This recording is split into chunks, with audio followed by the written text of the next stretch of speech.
Pourquoi me donner tout ce mal à rester debout? J'aimerais que l'ombre noire dégage mon esprit et naisse un arc-en-ciel avec plein de potentiel. Mon prénom est Julien. J'ai 17 ans. Pendant toute mon enfance, j'ai été discriminé par les autres. À l'école, au foot, etc. Durant cette période, j'étais très seul. Les autres me mettaient de côté à cause de mon physique plutôt corpulent.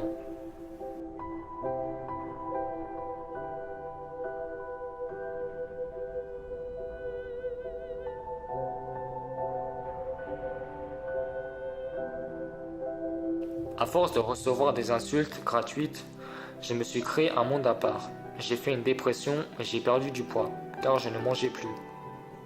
J'ai aussi perdu le goût de vivre et j'ai même eu des pensées suicidaires.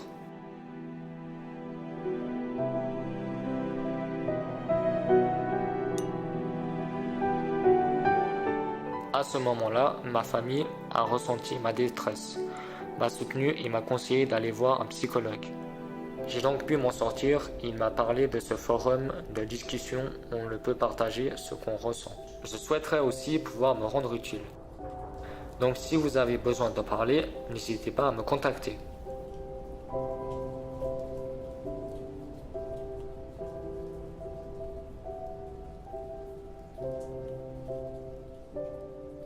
Salut, j'ai lu ta description et je sais pas, j'ai eu envie de venir te parler.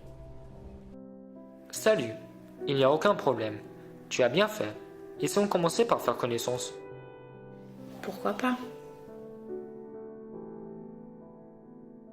Je m'appelle Julien Legrand, j'ai 17 ans. Je suis en formation et j'habite à Châtelaine et toi?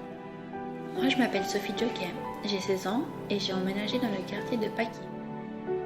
Je porte en moi un lourd secret qui me pèse. Tu veux m'en parler? Elle est partie.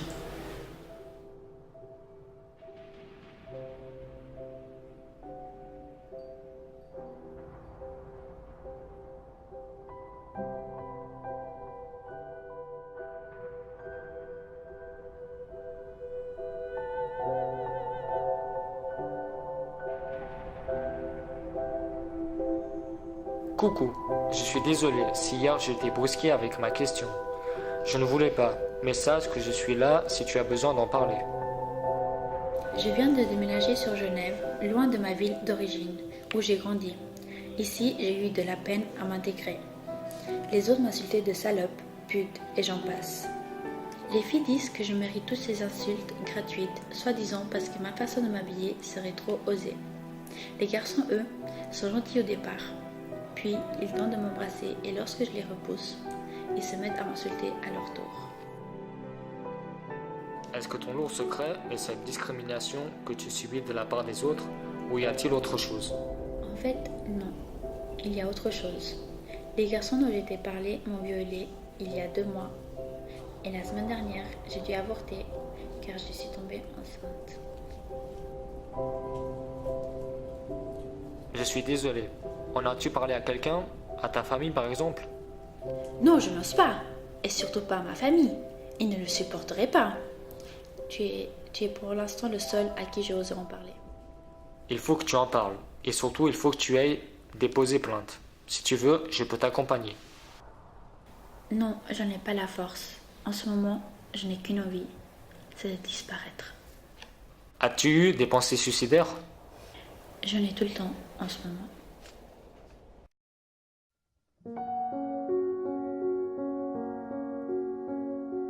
Je me sens si seule avec ma peur qui m'emporte. Je me noie doucement dans le néant du désespoir.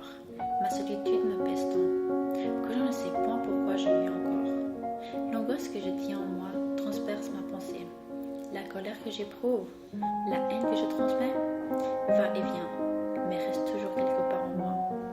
Ô toi, ma rage, quel dommage! Tu es venu t'imposer dans mon paysage. Les gens sont tristes pour moi, et moi, je vois cette tristesse douloureuse faner en mon âme. Pourquoi me donner tout ce mal à rester debout? J'aimerais que l'ombre noire dégage mon esprit et naisse un arc-en-ciel avec plein de potentiel.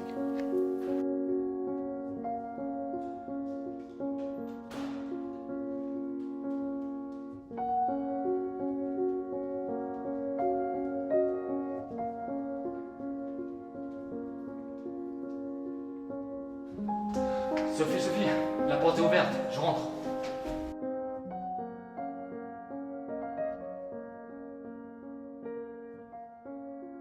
J'ai pas osé.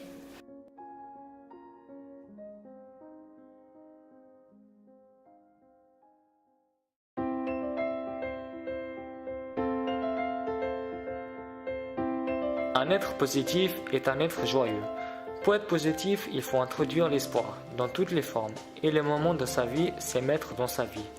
Notre vie n'est jamais parfaite, mais on fait du mieux possible pour qu'il ait peu de défaites. C'est mettre dans sa vie un rayon de soleil. Mais les jours de grandes tempêtes, notre vie n'est jamais parfaite, mais on fait du mieux possible pour qu'il ait un peu de défaites. Se suicider n'est pas une bonne idée, juste un moyen pour fuir la vie. Notre vie n'est jamais parfaite, mais on fait du mieux possible pour qu'il ait peu de défaites. Ce n'est pas parce qu'on va mal qu'on doit en finir. Peu importe notre âge, notre situation, il y a toujours un autre mode de guérison. Notre vie n'est jamais parfaite, mais on fait du mieux possible, même les jours de grandes tempêtes.